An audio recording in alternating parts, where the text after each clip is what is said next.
Good morning, welcome digital ship friends. We are opening the door for you to connect to our webinar. Today we are discussing how you can cut emissions by 10% and how your company can find the right pathway. We invited Deepsea Technologies to share their experience supporting their clients in doing so. We have Angus Whiston, Commercial Director at Deepsea Technologies, as our guest speaker, and Carl Jeffrey, Founding Editor of Digital Ship, moderating the discussion. Please send us your questions to the Q&A box. Carl, we are ready to hear your introduction.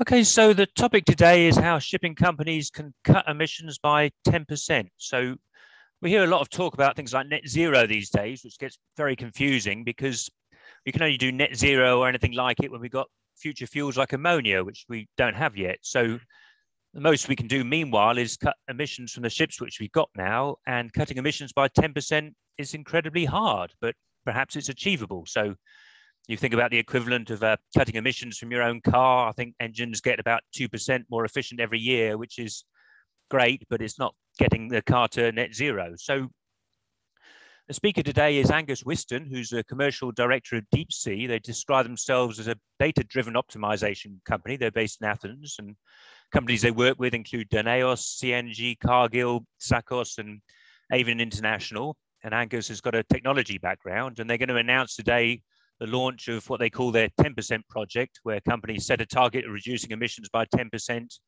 and gather data, analyze data, and work out what investment decisions would help them get there, like a kind of a club. So we'll talk later about what that means. Now, how do we get 10% cut? So there's three components to it. The most important one is the choices we're going to make. So whether capital investments or new equipment or changing how we operate the ships or different training or management of crew approaches. Before that, we've got the modeling we do of the data, which help us make decisions. And there's different ways we can do that. Different levels of sophistication, different levels of uniqueness. I think perhaps that's the most important part of this. And then underneath that is the data we gather, which is probably something you don't have much control over because the ship is fitted with sensors and you can't really change that very easily. One of the most important parts of this is how you make a specific model. So every ship and every shipping company is different. You've got different vessel designs, different ages, different routes, different spending, different amounts you want to reduce your emissions, different amounts of push you're getting from charterers and banks, whether you're able to reduce speed or not. There's different approaches you can make to modeling the data. So at one end of the scale, you're just trying something to see what happens. And at the other end of the scale, you're making a sophisticated mathematical model and visualization tool, which we can call AI. So that's the approach we're going to look at today. So just to start you thinking about the subject, we've got a poll for you. So what's the biggest obstacle facing decarbonization in shipping? So if you'd like to choose between not being sure about the regulations, not sure about the technology, not having the money, or you want more cross-industry collaboration, if you'd like to tick which one you want there. Should we bring up the replies, Vada? Well, I see that the audience is still picking their choice. Let's give them a couple of more seconds. Okay, I think we have a stable result. Let's see. Oh, cross-industry collaboration. I'm not even sure what kind of collaboration people are looking for, but that'll lead into, I'd like to welcome Angus to give the opening talk with some comment on the poll. Cheers. Thanks very much. Thanks, Carl. It's great to be here, and hello to everybody. Yeah, I think that's a very interesting answer, and I think it's very much in line, that and the unproven technology as well, which is what we often see as an obstacle. And I think these two things are absolutely critical to making the development and adoption of energy efficiency technologies a no-brainer. And to some degree, that is what I want to talk about today, and what we're doing here is trying to question, as we have been, why is this kind of technology not a no-brainer for shipping companies? And what do we need to do to make it a no-brainer? And certainly that aspect of cross-industry collaboration and also of proving technology gradually and in a very scientific way are, we think, the critical things. So I'm glad that we're on the same page there. I'm going to share my screen.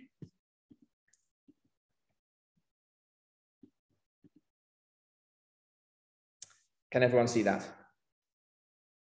Yes. Great. Thank you. So welcome. I'm very excited about this talk because it's something that we have been working on internally and with some of our partners behind the scenes for quite some time now, and we're finally unveiling this. And I'll be speaking for about 20 minutes, I think, after which very happy to answer any questions and have a good discussion about this or anything else that we're doing. Now, as Carl said, we're a maritime optimization company, and mostly when we talk about things, and mostly when we do events like this, we're talking about the technology behind what we're doing. However, interestingly, and I think representative of where we are in the market and where the market is moving, this talk is much more about implementation and about what the actual outcomes of this kind of stuff can be. And I think that is the most important thing to speak about now. So before we dive into anything that we are doing and anything about the 10% initiative, I thought I would pull together here a few of the headlines which we have seen quite recently. Now, we have all of this talk continually about net zero and about 2030 and about 2050.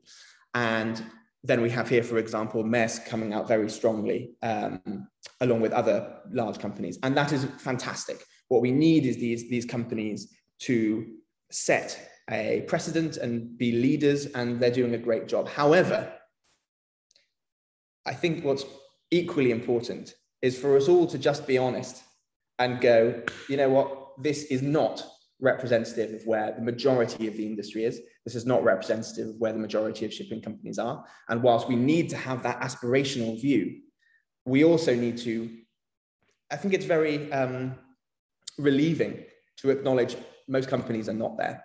In fact, let's have a look here at the reality of the industry in terms of CO2 output from the global fleet. Now, as many of us will know, there's a target in 2050 to have gross CO2 emissions dropped by 50% versus 2008. And yet, let's have a look here at over the last 10 years or so, what the CO2 emissions have been. And as you can see, it's not we're not doing great on that objective. It has to be said that over this period, there are about 15,000 more vessels, absolutely. But again, we're looking at the 2050 target of gross emissions. Now, we're in a bit of a surreal situation, actually, where the IMO still have this target. It's fantastic. The IMO have also acknowledged that in order to hit that target, we need to be lowering CO2 emissions by 15% before 2030. But they've also acknowledged that based on current predictions, we're going to increase the CO2 emissions by 15% by 2030. So again, let's just be honest about where we are as an industry. Based on some of our analysis, it looks like more than 90% of vessels out there are still using noon reports for their environmentally critical monitoring. And in terms of the CII index, then we're looking now at a proposed 1% improvement this year, 1% next year, then 2%. And you know, this is much more representative of where we actually are. So we've looked at this, and we've of course been in this industry and working on these problems for some time now. And today we are launching an initiative which is about doing something real together. This is the 10% initiative. Now, what the 10% initiative is, very plainly, is an initiative and a movement for us to work with the partners of the 10% initiative to increase energy efficiency by 10% on as many vessels as we can. And that, of course, sounds, after I've said about being honest and being open, that sounds like another soundbite. It sounds like marketing. So why is it not? Or particularly, why is now the time that we can come out strongly for this kind of initiative? Well, I suppose this is the first announcement that is not really an announcement, which is we as Deepsea have the proven technology to make this kind of energy saving, in fact, more across almost any fleet out there. And we've proven this, and certainly as part of the 10% initiative, we will be showing more and more case studies around why we can do this together. But the challenge, funnily enough, for a tech company, and again, representative of the whole industry out there, I think, is actually not about technology anymore. It's about proving these concepts, gaining the commitment from shipping companies, and helping with the implementation. Now, I'll tell you a little story because I think this is really interesting and maybe reflective of some of the things that some people out there in the audience have also felt. We, Deepsea, are now 70 people. We've been working at this energy efficiency movement for about 4 years now. And so we're very much in a stage where we have proven technology, proven products that we can give to shipping companies and make real change. As a technology company in shipping, but generally as a technology company, I think, we look forward to the time when, like now, the products deliver completely on what we wanted them to. And yet the funny thing is, and I think this is the same across many industries, the moment that you get there and you go, hey, we're done, then it suddenly becomes so apparent that that's only half the battle. The rest of the battle is about giving shipping companies a pathway which is not only feasible, but also very risk-free to get from 0 to 1, let's say, or from wherever they are up to where we can take them. And that, I think, is one of the things that has really been missing from this sector of the industry. And that is what we want to prove and to give an opportunity for everyone to engage with today. So who is this 10% initiative for? Well, it's for any shipping company that wants to play a leading role in decarbonisation for their fleet, for the industry, and for the planet. Now, we all know that there is increasing pressure, not only from regulations, but also from the commercial world to make a real commitment, any shipping company out there, to make a real commitment to gradually improving their fleet. And one of the things that we really want to be honest about and clear about is any kind of improvement is great. Part of this initiative is about the companies that we work with publicizing the kind of improvements that are being made. Because again, coming right back to those net zero promises, fantastic as an aspiration, but set against the real backdrop. If you can make a 2% saving, if you can make a 3% saving within 6 months, we should be shouting about that. And as an industry, talking about cross-industry collaboration, we should be showing people how it was done and being very proud of the fact that together we are making real change. And ultimately, when we reach that 10% on every vessel, then we're setting a realistic but also aspirational goal for all of those other companies out there.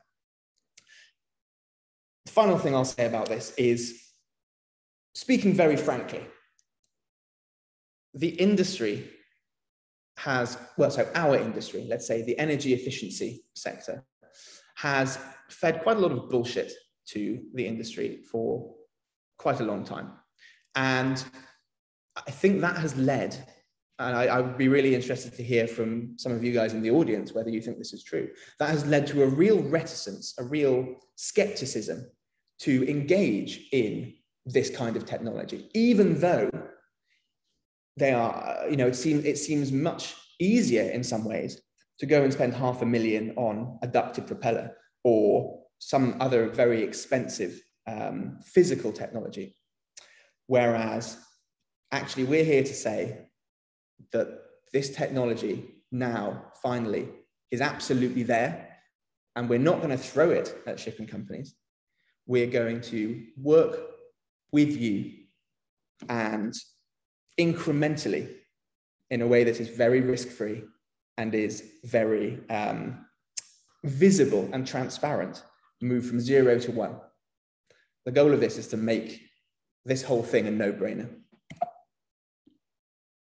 So the first joiner we're announcing today is Euroseas and Eurodry and Eurobulk, which is a company we've been working with for a little time now.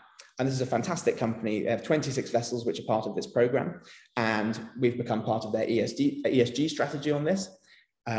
We'll be working together in this way to make an increasing improvement across their fleet.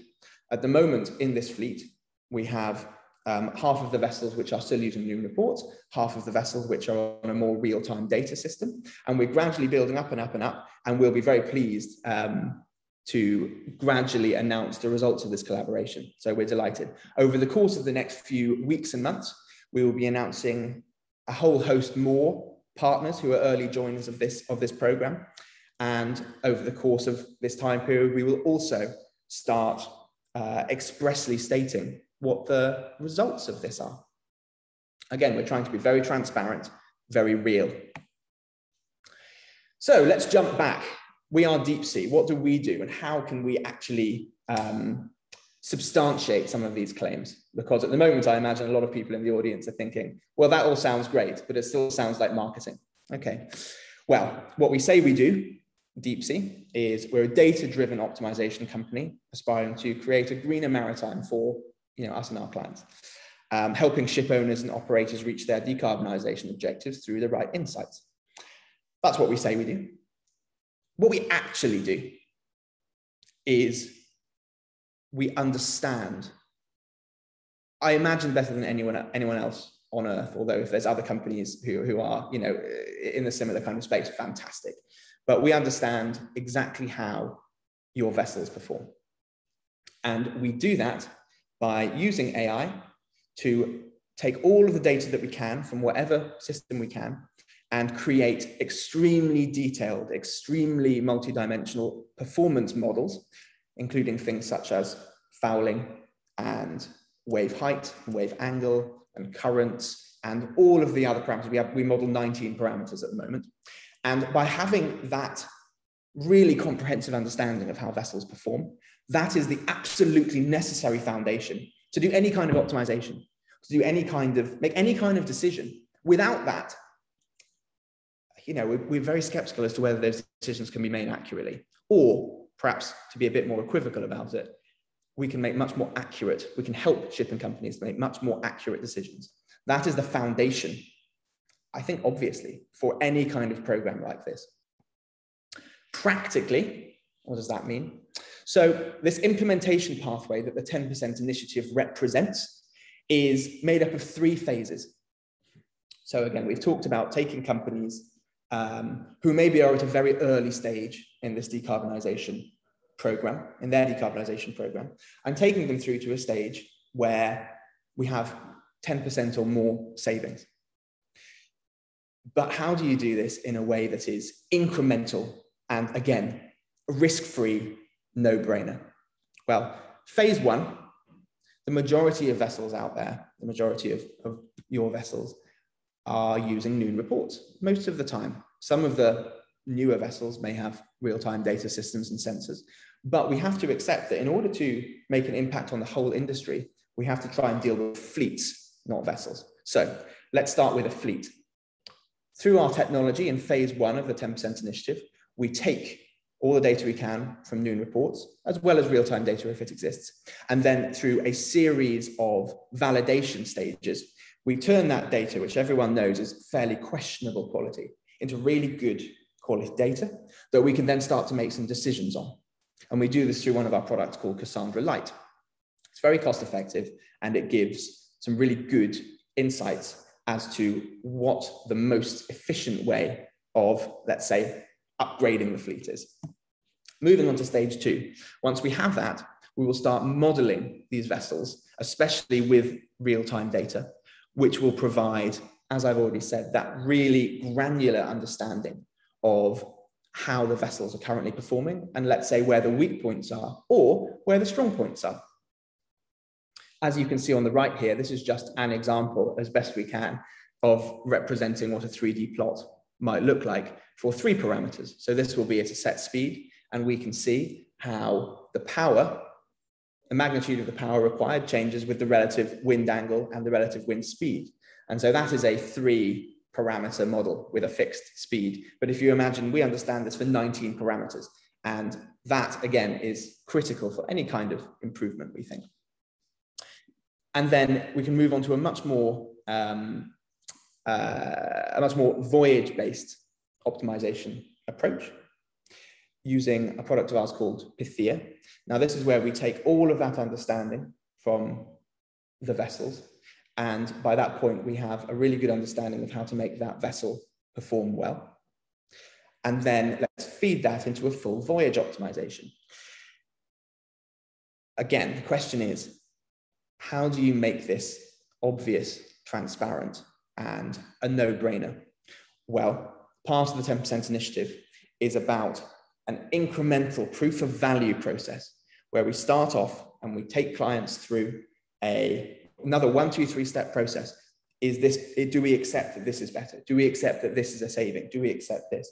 And in the end, through this whole process of the 10% initiative, the idea is that our clients not only have provable savings, which are specialized to each vessel, but also that they and we together clearly understand how we've got there and why, and there is no risk in that. Now, there is a fourth phase, which comes right back. I'm glad that we did that poll at the beginning, because the cross-industry collaboration, absolutely. There are a lot of other energy saving devices out there, and there are a lot of companies that are doing really exciting things to improve the efficiency of vessels.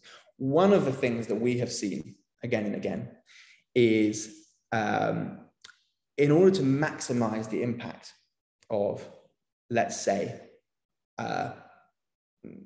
ducted propeller, you actually need to do quite a lot of analysis on each individual vessel, each of which performs very differently. And let's say what the ideal speed for that new enhancement is, something along those lines. We are uniquely placed to do this, and as one of the key parts of the 10% initiative, it is about, with the partner fleets that are part of this initiative, about starting to look beyond and say, with this understanding of each of your vessels, what would be the highest impact alteration that we could make together? And I think this is absolutely critical. Without having the understanding of how these vessels perform, it's very hard, but together we can actually genuinely optimize, which I think is very exciting. Now, finally, not that we really need to say these things, because I think everyone's sort of aware of this, but we're still talking about net zero and talking about 50% decarbonization. Part of what we really want to keep driving home here is that if we can make a 10% saving, it's incredible. I mean, it's world changing. If we can make a 3% saving together in the first few months, that's fantastic. You know, we should be really proud and pleased of the changes that we can make. For example, 10% across the global fleet, 83 million trees grown for 10 years. 10%, an estimated $5 million savings per year for a fleet of 10 vessels. We worked this out on some VLCCs. 10% can critically raise, under the right conditions, a CII rating from a C to an A. I mean, these are big industry-changing shifts, which are completely within the grasp of any shipping company out there. And the one final thing I will say is, this is not the point. However, this can all be done within 12 months. The technology is there. This is all very feasible. But the main point is, this is an incremental process to take companies from rightful skepticism, rightful concern, and together work through a process that makes this whole thing a no-brainer. I think I'll leave it there. For anyone who is interested in this, this is a program that is open as of today for any fleet that's out there to join.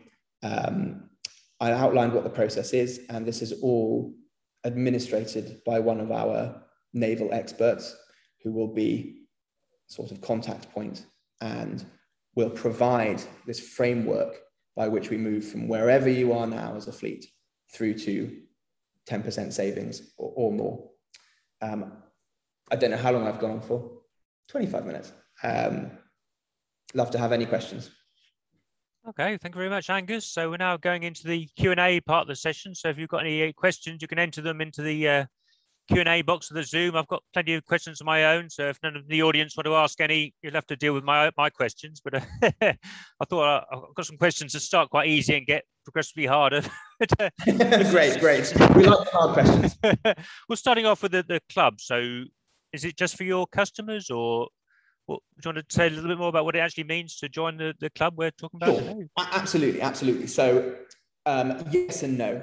At the moment, because the technology is what is required to understand the vessels, which is what is required to make any kind of improvement, then yes, it is our technology that we use. However, this is open to any company whatsoever, and we will take any company, regardless of what stage of decarbonisation they are currently at. Okay. On this process in a very simple and low risk way to some really serious improvements. Okay, so you're commercial director of the company, so you're offering a kind of guarantee then. I mean, that's quite a bold. No, so absolutely. We what I can guarantee, this is a bit of what we can guarantee is that the technology can do it. However, that is the wrong message. That's the message that's been out there for too long. That's fundamentally that's an unhelpful message, because different shipping companies are at different stages, can bear different kinds of investment. Let's take an old vessel, which actually maybe only has a few years of life in it yet. Putting even moderate expense into that vessel may not be the best thing. And as part of the 10% initiative, it is about working out what the real optimal is, not just in terms of for the environment, because that's kind of obvious. It's actually in a commercial setting, what's feasible and realistic. Okay, well, sounds great. And then, so I thought I really like, so I think you've got the nail on the head. So yeah, there's a lot of skepticism about these technologies, and we're trying to get the message across that now we're ready for these technologies to come in now. So that's I guess that's very exciting. I guess people have tried a lot of things and things haven't worked, or they've got a lot of data, or they've seen a lot of fancy visualizations didn't prove that actually helpful. But the underlying message of your whole talk is now we're ready to look at these things. I suppose one of the things, so you've got these 19 parameters. So I guess that's way more than you can handle in a spreadsheet or in your head. That's the sort of 19 parameters we're getting to. I guess you call it AI, the more parameters you've got, I suppose, the more complex the modeling is. Is that kind of roughly what? Absolutely, exactly. And I think I suppose in every industry and with every technology, you have the different segments of people who adopt it. So this industry, the energy efficiency optimization sector, has largely been for early adopters up until quite recently. Whereas to make the real change, this needs to be popularized. It can't just be the early adopters who are keen and super excited about what might or might not happen. You have to have the proof, you have to have the process, you have to have the implementation. And that is what leads to the commitment. And the commitment is what leads to a really serious saving across the global fleet. Okay, so we've got 4 questions now. So the first 2 asking specifically about your modeling. I've put Sanjay Reland's name into LinkedIn, General Manager Voyage Optimization at Pacific Basin Shipping in Hong Kong. So after you've modeled the vessel to understand how the vessel behaves in different conditions, how is the optimization carried out? So I suppose what you're asking for, what do we do when we've got this model? How are we actually going to make a different decision about, I don't know, if you're going to do a different routing or? Sure, yeah. I mean, we can go into that on any level. I think the most, and so Sanjay, we can, I would encourage you to get in contact and we can go through in extreme detail, however much you're interested. However, a really intuitive example of this is, let's just take the routing. A vessel which is more fouled, which we will be able to pick up quite precisely, will naturally be much more affected, both positively and negatively, by currents. And that is the kind of thing that you have to take into account in the optimization using the optimization algorithm. Or a vessel which is smaller will be more affected by waves. And of course, this is the intricate kind of detail that we need to make the saving. Now, it may feel like those kind of things are tangential or are only a small improvement. Yeah, let's say 10%. Wow. So yeah, so it's optimization of routing, or I mean, there's also capital investments and equipment. I guess that's a. I guess Yes. I mean, so we know that minimal capital investment is the way to make an improvement in the industry and make an improvement to the environment. So our whole business model is set up around keeping the expenditure as low as we possibly can. Yeah. Okay. So we're coming on to Georgios Christopoulos. So high frequency data. So that's the topic we've often covered. I mean, you mentioned 90% of ships only have noonday report data, and I guess that's what you're working with. So I imagine your answer is no, you don't need high frequency data, is it? But it probably helps. No, absolutely. So this is exactly the point. You absolutely don't.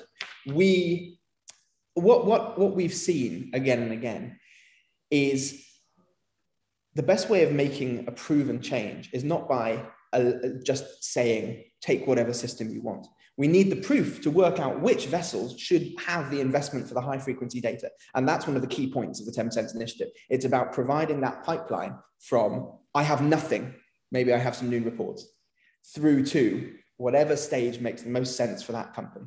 So no, absolutely. Starting with noon reports is what we expect. However, if a company already has real-time data, then it's even better because we can skip some stages. Okay, so now we go to Elcom Moses, who is technical superintendent with TT Line in Hamburg, according to LinkedIn. So is the model a black box model, just modeling on the data? So I guess black box implies we can't see what the model is doing, or is it I've never heard the term grey model. I don't know if you have. And I haven't. It's a really good question. Now,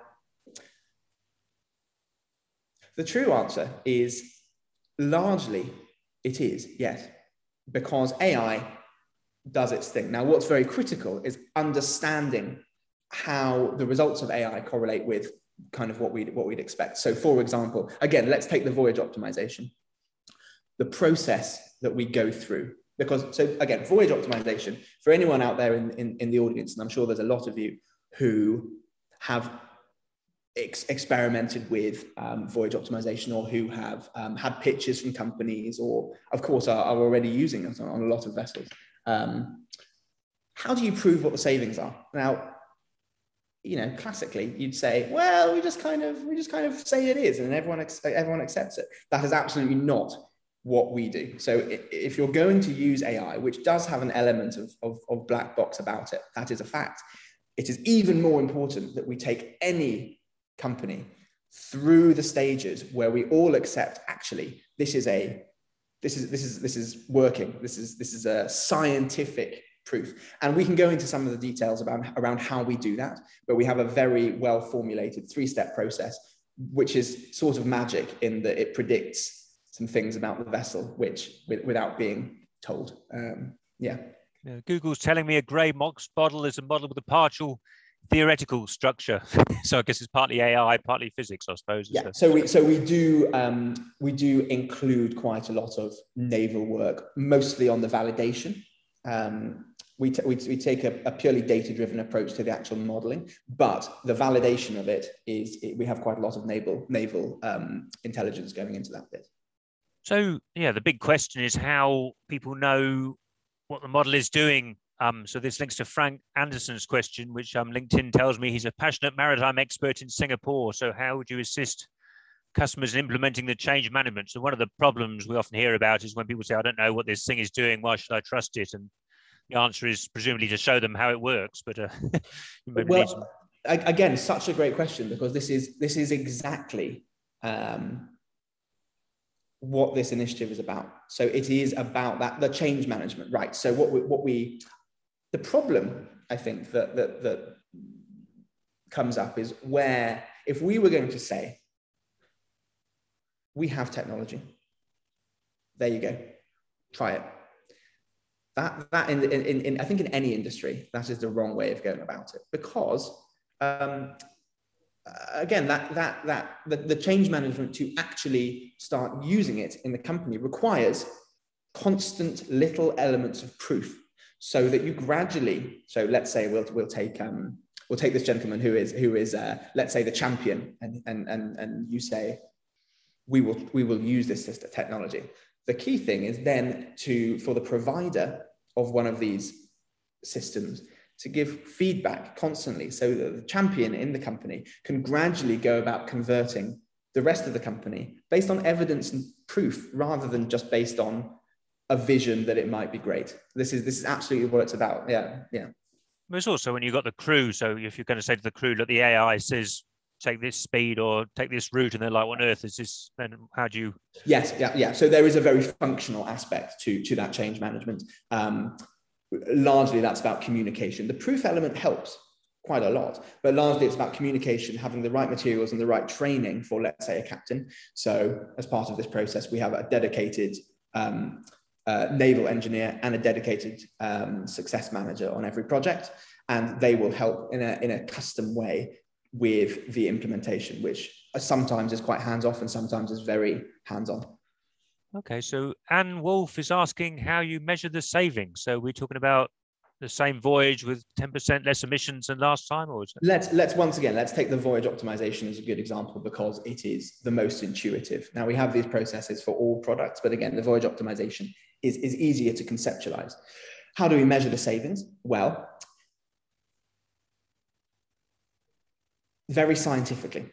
And we actually insist on this for every client, because we want to have a common understanding of what the impact is of this system. We firstly do a data quality analysis so that we all agree together that the data is of a sufficient quality to model the vessel, stage one. Stage two, we use those models to predict fuel consumption, which we do typically with above 98% accuracy.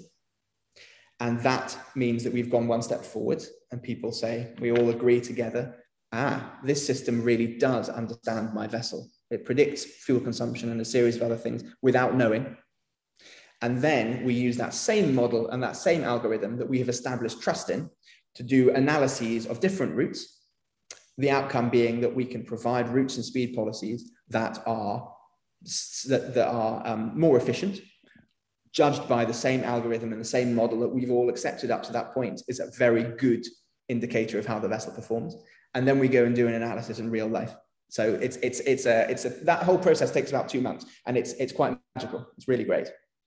Okay, so Hiro Yoshida is Executive Director of BMAT Corporation Europe. He's asking, I don't quite sure what he means, but he's saying, do you need the partners of the makers whose intention is the same as yours to achieve the 10% deduction? I don't know if he means the people who make the propellers or the... Good question. So I suppose he's asking whether we are saying we will do this with our current technology, or whether actually we are simply providing the framework for other partners.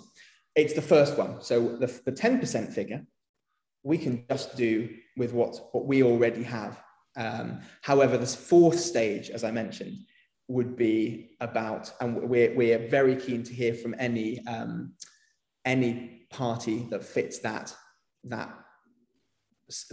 format to come and become part of the initiative, because together we can then work using our modeling and our understanding of vessels and the immense expertise of companies like this out there. Together we can make much more than 20%, much more than the 10% saving. So it's in 2 stages. Wow, very good. So ACJ is from Vessel Performance Solutions in Denmark. He's asking, do you assume a constant operating profile? I don't know if he means constant speed. I think that may be what he means when trying to make the reduction. No, we absolutely don't, because it's not the optimal. You have to take weather into account. You have to take the performance of the vessel specifically under different conditions into account. We've done an awful lot of research in this, and if anyone wants, that's too deep to dive into right now. But it's there's a much better way of doing it, but it's much harder, and that's what we do. Okay, so now we're going back to Elkan Moses with TT Line in Hamburg. How are you transparent with data validation? I don't know what I mean. Checking data, or not sure what he means. That's probably the same question. So I would answer that in exactly the same way. It's very difficult to. So the question really is, what's the baseline? What do we all agree is accurate? And because if you don't work that out, you can't work out what's inaccurate. And that is the same process. And we do this for different products, but just going back to my previous answer, if we can create a model which fits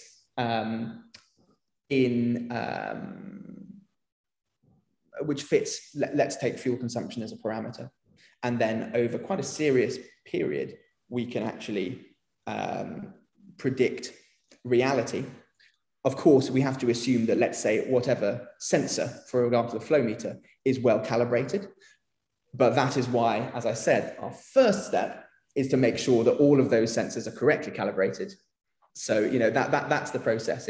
I think it's a very scientific process, and I think it's certainly there's nothing better out there. Okay, so Georgios Christopoulos, we found out he's a chief operations officer of Iskaridis, I think it's a shipping company in Athens. So I think the question here is about what you can do on board. So if you're managing data and information on board, how you can make a corrective action when everything is running on the cloud, presumably. Is that a... Yes, absolutely. I would say to Mr. Christopoulos that what is most important in this sea of data is having really timely, incisive alerts. So, for example, one of the things we do, which is very, very interesting, is we create an incredibly detailed model of the main engine, for example. Now, this is one of the models that we create.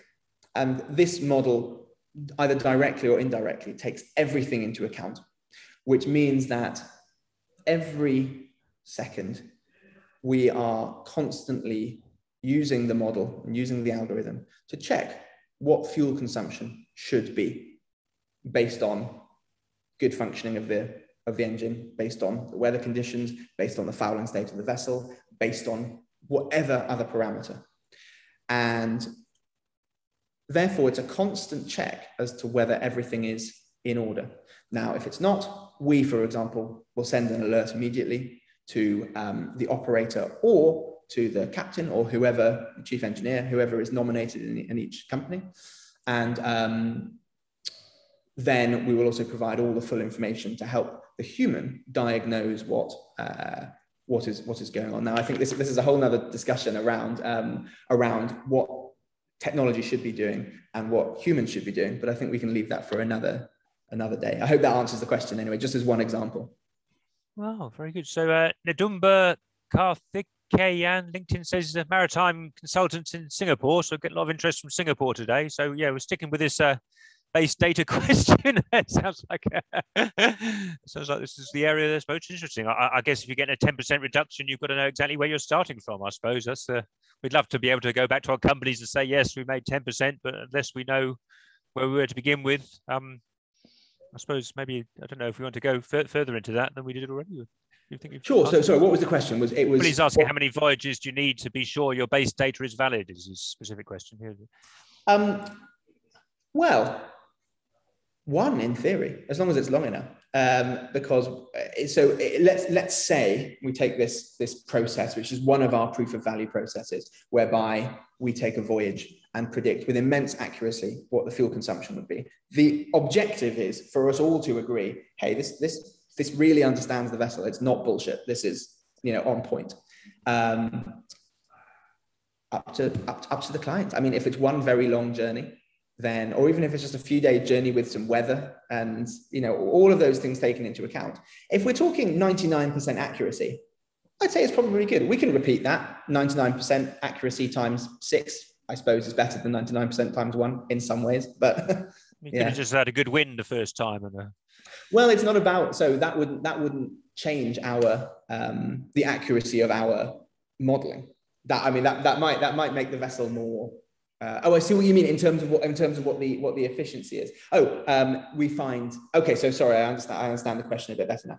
We find that there are always savings to be made. I mean, we've never seen a voyage. Sometimes it's only 1 or 2%, as you say. Let's say there's a really good wind and the captain has done a great job. Often the case. Then maybe it would be a smaller saving, but it's very rare that there's not, a good 3-4%. And we've seen, so for people who are more interested in some of the justification for this, if you go and search for our recent case study with Synergy Maritime, then that's a really good example of where we saw savings of up to 12% and an average of 8% across a series of legs earlier this year. Oh, okay. Well, that's the end of the questions for now. Well, I'm very intrigued with your 70 staff. So I guess there must be a lot of AI data scientists in Athens. Yeah. I don't know if they're all in Athens working, building all these models. Are you able to, I don't know if we're going into commercial confidentiality, are you able to tell a bit more? No, not at all. It's a really interesting, it's a really good point. And we were founded by two guys who are AI experts and shipping experts. And there's been a real commitment since the very beginning of our company to research. So, and when you think from a business point of view, then plowing all of, it would be much easier to just not do that investment and just to get some quick wins. I mean, there are quite a lot of people out there who are doing that. Whereas we have been set up to really be at the absolute cutting edge of this. We have 13 AI researchers and naval researchers, mostly AI, and numerous PhDs. We publish research articles in shipping, but also more broadly. And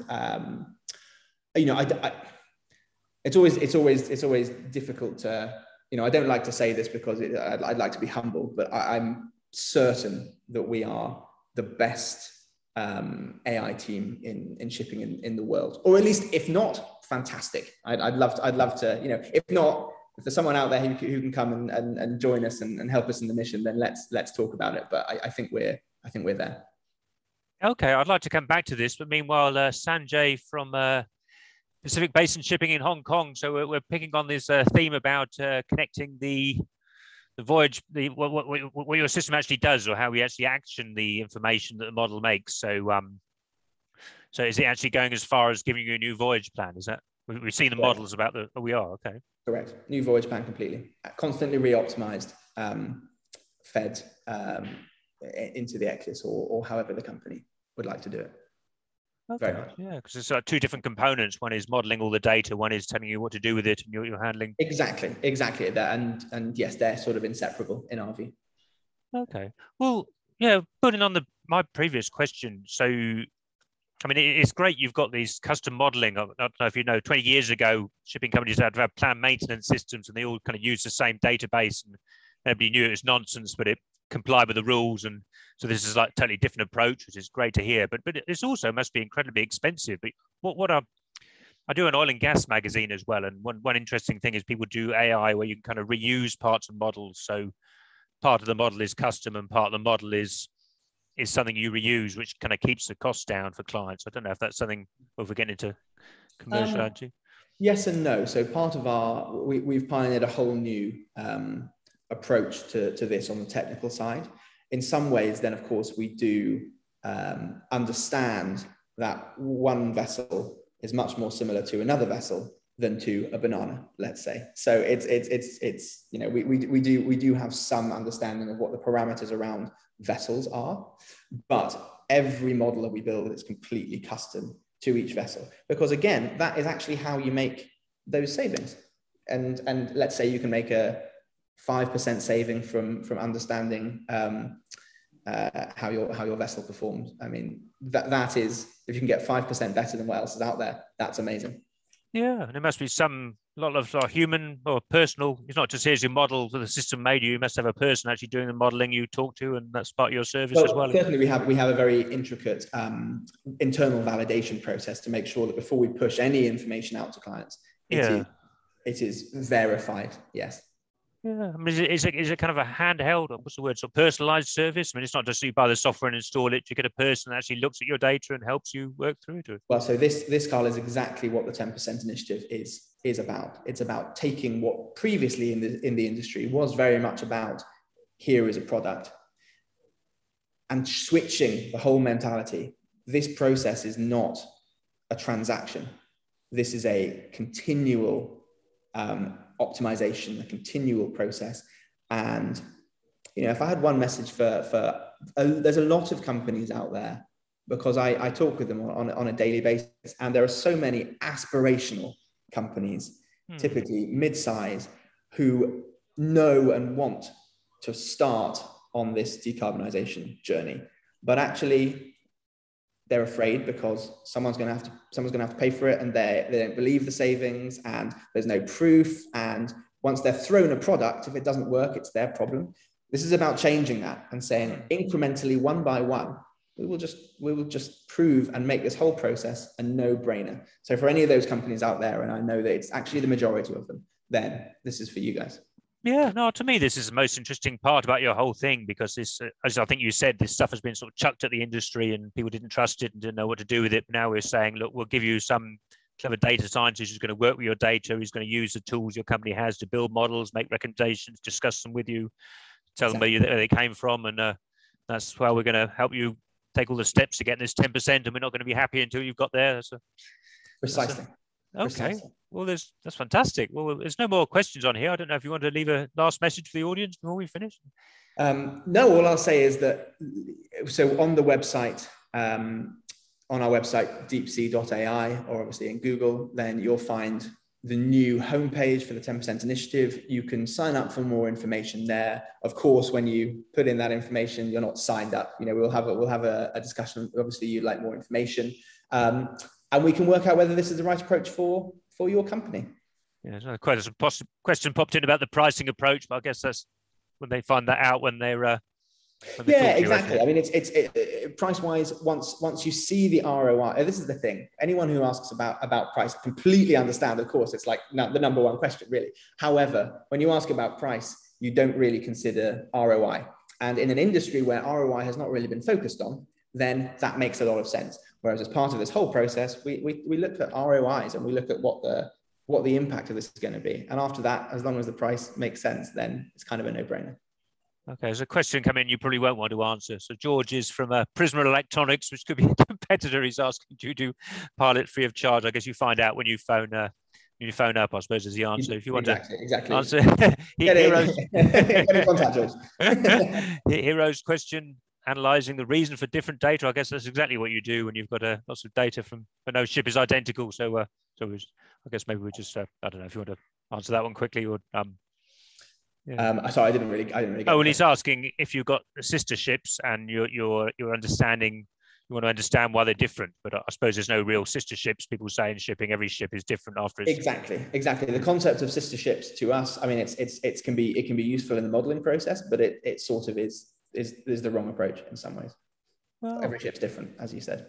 Well, that's great. Well, I hope we've opened everybody's eyes to, well, it sounds wrong words, but the different ways we can do modeling and ways to encourage people to get into this stuff. I shall pass back to Vida for the closing words. Cheers. Thank you, Angus Weston from Deepsea Technologies, for introducing us to 10% initiative that might help your company to find the right pathway cutting your emissions. And as an update, on this Thursday, we'll be discussing electronic logbooks for 2021. Tune in at 10 a.m. London time if that's of interest. And now Digital Ship is signing off. Take care. Bye. Oh, bye-bye. Bye-bye.